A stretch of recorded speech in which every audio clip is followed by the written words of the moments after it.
Hi guys, it's me, your math teacher Jella. For today's video, I will show you how to perform operations on functions, specifically division or finding the quotient. Okay, so ang given natin dito guys ay let f of x equals 3x squared minus 2x minus 1. And the g of x is equal to x squared minus 1. Find the quantity of f divided by g of x where g of x should not be equal to 0. So guys, dito meron tayong restrictions.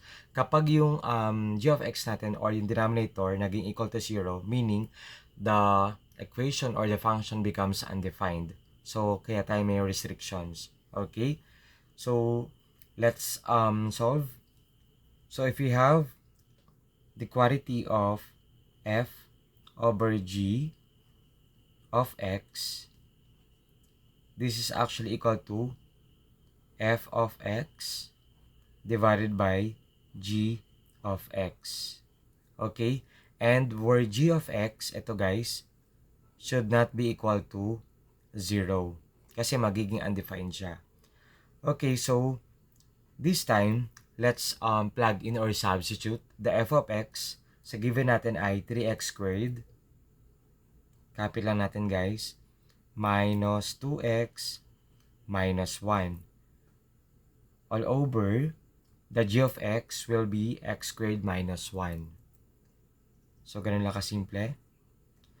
So, guys, dito, kung mapapansin natin, pwede natin siyang i-factor out. Right? Okay.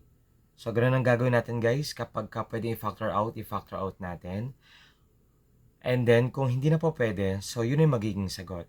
Okay. So, how do we factor the trinomial? First, factor the first term and last term. Make sure upon factoring dapat makakapag-provide tayo ng negative 2x. Okay, yung middle term natin. So, paano nga ba tayo nagka-factor out? So, ganito lang yan guys. Factor ni 3x squared, dapat ang sagot ay 3x squared kapag multiply natin. So, that is 3x times x, right? Because 3x times x, 3x squared. Gets? Okay. And then, make sure makakapag-provide tayo ng negative 2x kapag na-factor out natin yung last term din. So, negative 1, of course, that is positive 1 and negative 1. Okay? So, guys, dito mag-trial and error tayo. Kapag dito, inuna nyo yung 3x minus 1 and then x plus 1. So, hindi tayo magkakame up sa negative 2x kapag nag-FOIL method tayo. Okay? So, be mindful. And then, factor the denominator, x squared minus 1. So, this is actually equal to factor ni x squared, that is x times x. Kasi x times x, x squared, right? So, negative 1. So, dito guys, perfect siya. Kaya pwede nating mauna si plus 1 minus 1. So, pwede ba yung minus 1 and then followed by plus 1? Pwede rin. Okay? So guys, anong napansin natin? Very good.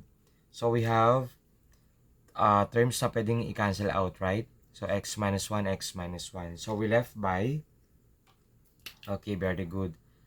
So that is, remove now the parentheses, 3x plus 1 divided by x plus 1. Sabi natin dito, yung restriction, the g of x should not be equal to 0. So this time, yung g of x natin ay x plus 1 na. Okay, so ano yung restriction natin dito na magiging undefined yung whole function natin?